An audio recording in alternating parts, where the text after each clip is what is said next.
prophetess. And this is what she did. To teach and to seduce my servants to Let me tell you about this prophecy I got. I can't let you do it here. He made you one. He said you call yourself one. People don't even see how critical this is. Amen. He got some stuff against the church, folks. Why you think he get a man of God and set him up to be a watchman that won't hold his peace night or day? Because you are set to warn the people. You sit around praying with these demonic spirits. You sit around praying with these soothsaying behaviors. And you gonna mess around and the whole congregation gonna fall. Not on my watch. Amen. Not on my watch. Now, did him say he got a few things suffered against him, didn't he? Amen. He said, cause you, what Jezebel did? He said, you made Jezebel a prophetess? Which calls herself a prophetess. And what she do, Brother John? To teach and to seduce my servants to commit fornication and to eat things sacrificed unto idols. You're going to sit here and you're going to play around. When I catch Jezebel, I'm going to get Jezebel and the one she taught, I'm going to throw you out of here. Amen. Amen. It's only fair to the church. Can I see the hands of those that want to go to hell because of Jezebel, please? That's what I thought.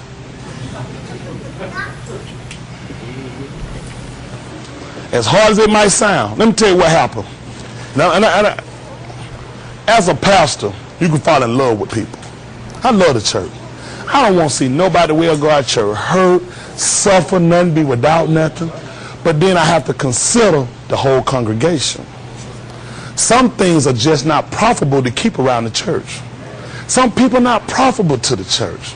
As much as people might love them and laugh with them and that's my buddy, I can't go to hell for your buddy. Isn't that right? I'm just keeping it real with you now. Now maybe somebody else wants to go to hell with you, and guess what? I'm not mad. Isn't that right? I actually sat back with a little admiration because I said, wow, you willing to go to hell? I think something about you. I wouldn't do it personally. Isn't that right? When I see Eva Knievel jump over 25 cars, I thought something about it. But I didn't want to try it. Amen. There's some things I seen, I just said, wow. But I wouldn't want to do it. Amen. That's what I say about you when you're willing to go to hell, when you keep sitting around playing with stuff. I done told you don't do it now. Because you know what'll happen? If you leave these cancerous behaviors around, the whole church will wind up falling. That's right. People might sit around and say, what's wrong with a little gay here, a little something now? He has some stuff against the whole church. That's right. Because they allowed it. As a pastor, as an overseer, as a watchman, there's certain things he lay on my heart and say, get out from among you. Y'all don't believe that? People are raised at 1 Corinthians 15 and 33. I appreciate y'all. I know my minister hot over here. He tired of me too. He told me last night, all right, Minister Sheldon Jones. I called that. I know the whole one let them, whoa, Johnny. Willie the Boo. Y'all know what? This is the truth. You all have entrusted me with something that's most precious. I would be a fool to set up and misuse that trust. What you giving me is more than what's in your bank account, your home, whatever, your soul. You are entrusting that I am departing the right word of you, that I'm making the right decision that won't cause you and land you in hell later. So their decision as a pastor I have to make, a lot of people don't want that decision making. Because you know what happens when you start removing folks? Somebody else love that person. They hate you done it. You throw my buddy out, throw me out too. That won't have no part of you and your buddy both go. Because you know what it's about for me? When you come here, I want you to feel free to sit here and serve. Not to be intimidated by me, not by one of the ministers on their staff, not by an usher, not by my wife, not by my kid, not by my mother. You have that right. I refuse to have that church serving my family. Amen. I refuse to have members say, hey, you in fear of another member because that member going to get you out of here. That member can throw you. That member ain't got that power. God got that power. That's right. When he laid on my heart, I'm going to disperse out what he told me to do. That's right. Because when you come here, you are looking for the word. That's right. Amen. You are looking for some folk that's called to be saints. Amen. It is so critical. He can allow you to see only what he wants you to see. If he decides he's going to blind you, he can blind you. God ain't revealing it for us to set up and keep disobeying it, folks. Amen. He revealing it to show us, I'm showing you the way. Right. Now you can keep sitting around and playing. You can keep procrastinating and feel like you don't get right on your time, but your soul going to be required. Once the call of God is gone out, folks, we got to come running. Your soul gonna be required. This ain't no game. It's beautiful how we come together. We hug, we cry, we laugh. What's beautiful about you going to hell? What's enjoyable about you? Think about it. You going to hell. What's funny about that? You wouldn't want a pastor that can sit around and rejoice in you dying going, you want somebody to care about your estate. That's right. Somebody warning you for this is a self-journey. It was so critical he even going to tell them, say it's going to be 2 in the field. He said one going to be left, one going to be taken away. There wasn't no rapture. Right. You can be there. He said 2 in 1 bed. Before a whole lot of got these bedrooms, mother can remember some of my older number. You ain't had your own bed. Only folks had their own bed with mom and daddy. Isn't that right? 2 be in 1 bed. He said the one taken away, one. There wasn't no homosexuality. He ain't going to save one sis and leave one. That's right. Both of them sisters going to hell.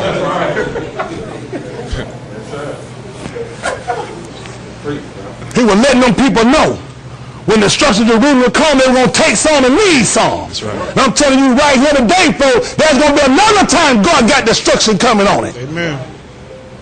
And you got to have your life right if you're going to be taken away with God. If not, you're going to lift your eyes up in the pit of hell. You got to sit down and consider the day. Count up the cost, folks. Listen to 1 Corinthians 15:33. Listen to the book. Be not deceived. Evil communications corrupt good manners. Y'all hear that? You thinking it's all right for people to sit around and just talk to you and tell you negative stuff? Against the word, against the church. I'm talking about against the truth of the church. You think that's a good thing to do? No, sir. Paul said, don't be, you deceived. You deceived. This is what gets you where it can be dangerous. Come on for me. I'm going to come now. Tell me you, Abraham. You know he going to call tell me, yeah, what's wrong with you? You right-handed. You keep turning the Dante side all the time. You ain't going to win. You ain't going to please everybody. Isn't that right? I turn and grab Dante just right here. What's wrong, choker? Get on this side. So I'm on this side. I appreciate you. I'll come and I'm going to pour negative information to you. Although you might sit and just be a listener, the Bible says you be deceived. Because if I keep pouring this negative information to you, there's no way I ain't going to take hold of you, Abraham. No way. Because Paul just told me I'll be deceived now. Now, Abraham's excuse going to be, but I didn't say nothing. That's going to be the danger part, because you should have cut me out, because even communication do what? Corrupt good manners. So what should he do? Awake to righteousness. You sleep. You sleep if he say, yeah, let me get information. Don't he really? He might say, but I'm not responding. I didn't say anything.